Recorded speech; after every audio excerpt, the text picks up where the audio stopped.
ونصلي على رسوله الكريم اما بعد فاعوذ باللہ من الشیطان الرجیم بسم اللہ الرحمن الرحیم۔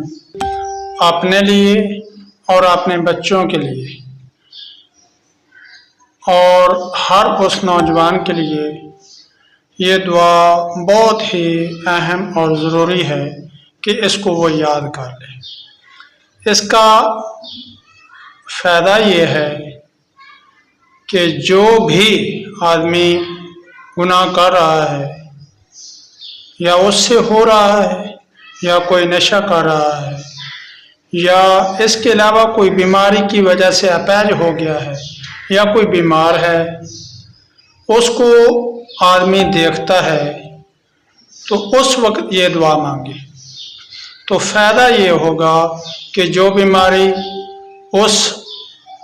جس کو دیکھا ہے اس کو لگی ہوئی ہے، مثلا اس کی ایک ٹانگ نہیں ہے یا اس کا ایک کان نہیں ہے یا بازو نہیں ہے، تو جو اس کو دیکھے گا وہ یہ دعا مانگے گا، پڑھے گا تو اس بیماری سے وہ محفوظ ہو جائے گا۔ اللہ رب العزت اس دعا کے پڑھنے سے اس کی حفاظت فرمائے گا۔ اور اگر کسی آدمی کو نشئی کو دیکھے گا، کوئی ہیروین، چرس یا کوئی بھی نشہ کر رہا ہے، چاہے چھوٹا نشہ ہے یا بڑا نشہ ہے، اس کو دیکھے تو یہ دعا مانگے۔ کوئی بڑا آدمی دیکھے گا اور وہ خود نشے کی عادت اس میں نہیں ہے تو اللہ رب العزت اس کے بچوں میں وہ نشے کی جو عادت ہے اس کو ختم فرما دیں گے۔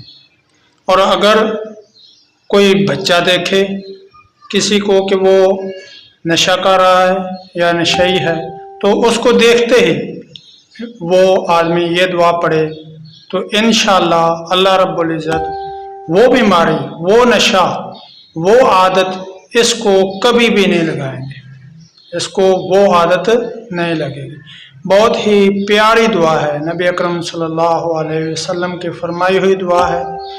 بزرگوں اور صالحین نے اس پر عمل کرنے کی تلقین فرمائی ہے۔ اور دعا کیا ہے؟ الحمدللہ الذی عافانی مما ابتلاک بہ وفضلنی علی کثیر ممن خلق تفضیلا۔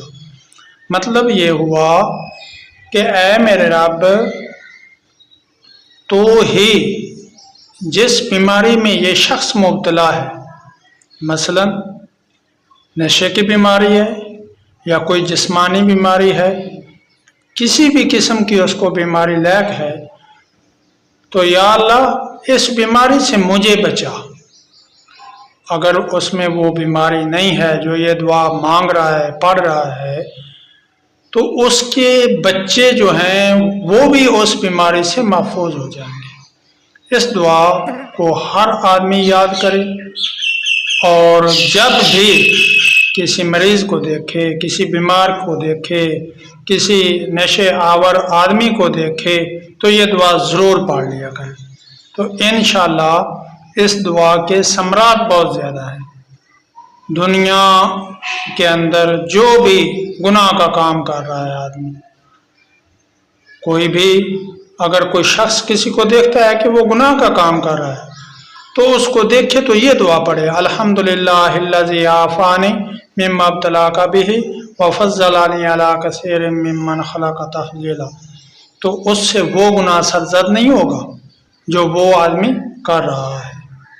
اور اگر کسی بیمار کو دیکھے گا تو وہ بیماری جو اس بیمار کو لگی ہوئی ہے وہ اس کو نہیں لگے گی۔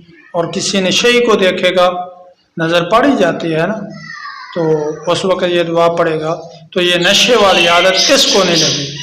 اللہ رب العزت ہم سب کو قرآن و حدیث پر نبی اکرم صلی اللہ علیہ وسلم کے فرمانوں پر عمل کرنے کی توفیق عطا فرمائے۔